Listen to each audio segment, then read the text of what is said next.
আসসালামু আলাইকুম, welcome my channel. আজকে আমি গরুর কলজে ভুনা দেখাবো। আমি কাটবো, কেটে নিয়ে আমি আসছি। এই কলজের খোসাগুলো ছাড়াবার জন্য আমি গ্যাসেতে একটু গরম জল বসাচ্ছি। গ্যাসটা আমি চালু করে দিলাম। জলটা গরম হোক, তারপরে আমি এই কলজিগুলো এর মধ্যে আমি দিয়ে দিচ্ছি। এই যে এই চামড়াগুলো ছাড়াবার জন্য আমি এই গরম জলের মধ্যে আমি দিয়ে দিলাম। একটু গরম জল হলে আমি এটা ছাড়িয়ে নিচ্ছি। আপনারা দেখতে থাকুন, একটু পরে আমি ফিরে আসছি। এই ঠান্ডা জলে আমি এই কলজিগুলো তুলে নিচ্ছি বন্ধুরা। তুলে নিয়ে তবে ঠান্ডা হবে।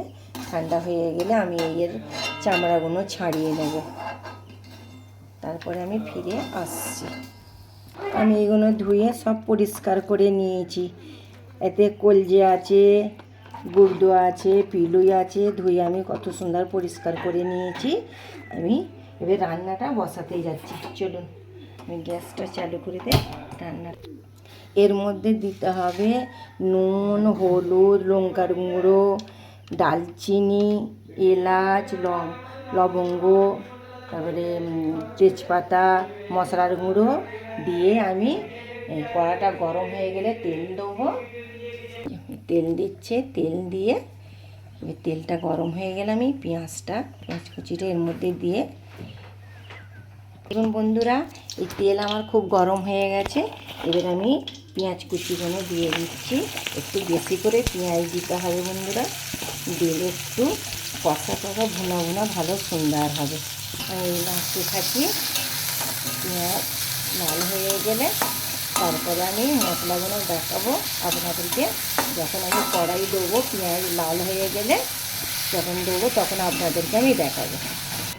বন্ধুরা দেখুন, পেঁয়াজটা আমার লাল হয়ে গেছে। এর মধ্যে আমি 1 চামচ আদা রসুন বাটা আমি দিয়ে দেবো। আদা রসুন বাটাটা দিয়ে আমি নাড়াচাড়া করবো যতক্ষণ না গন্ধটা মরে যায়। দেখুন নাড়াচাড়া করতেছে করে এর গন্ধটা মরে গেলে তারপরে আমি যেই মশলাগুলো আমি রেখেছি আপনাদেরকে দেখাবো। আমি এই মশলাগুলো এর মধ্যে আমি দিয়ে দেবো। বন্ধুরা, এই আদা রসুনের আমার এই গন্ধটা মরে গেছে। এবার আমি হলুদ গুঁড়ো, লঙ্কার গুঁড়ো, তারপরে ডালচিনি 2টো, তেজপাতা আমি 2টো আধখানা করে নিয়েছি। তারপরে আমার লং, এলাচ, মশলাগুলো, নুন আমি সব এর মধ্যে আমি কড়ার মধ্যে আমি দিয়ে দিলাম। দিয়ে আমি এই নাড়াচাড়া করছি। করতে মশলাগুলো একটু হালদারে পাক হোক। এই এলে আমি এর মধ্যে একটু পানি দেবো। এর মধ্যে একটু আমি পানি দিয়ে দিলাম। পানি দিয়ে দিচ্ছি।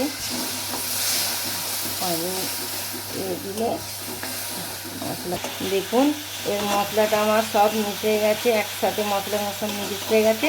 এর মধ্যে আমি এই কলজে দিয়ে দেবো। দিয়ে আমি একসাথে নাড়াচাড়া করবো। একসাথে আমি নাড়াচাড়া কষবো ভালো করে। একটু কষে নিয়ে একটু আমি এর মধ্যে একটু চাপা দিয়ে দেবো। চাপা দিয়ে আমি একটু চাপা দিয়ে দিলাম। তারপরে আমি আসছি। দেখুন, এবার আমি চাপাটা খুলে দেখি, একটু নেড়ে নিই।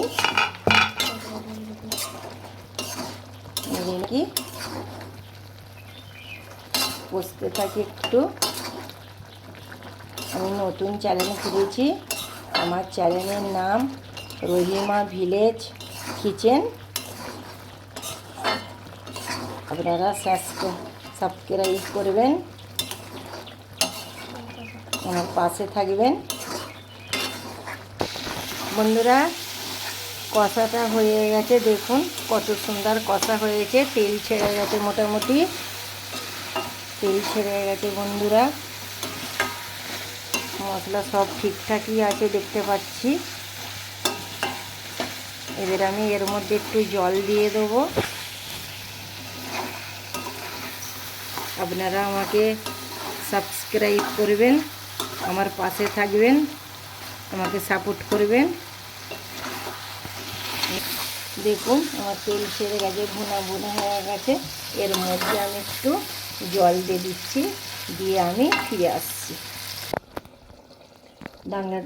ঢাকনাটা খুলে দেখি, প্রায় আমার হয়ে এসেছে, একদম শুকনো শুকনো ভুনা হয়ে এসেছে। তেল ছেড়ে দিয়েছে। এতে আমি গরম মশলাটা আমি ছড়িয়ে দেবো। গরম মশলাটা দিলে আরও স্বাদ বেড়ে যাবে। গরম মশলাটা আমি নাড়াচাড়া করে নিই। এইভাবে আপনারা রান্না করে দেখবেন। গরুর দিল কলেজা রান্না করবেন, রান্না করে এরকম শুকনো ভুনা ভুনা করবেন। আজকের মতন আমার ভিডিওটা শেষ করলাম। নমস্কার।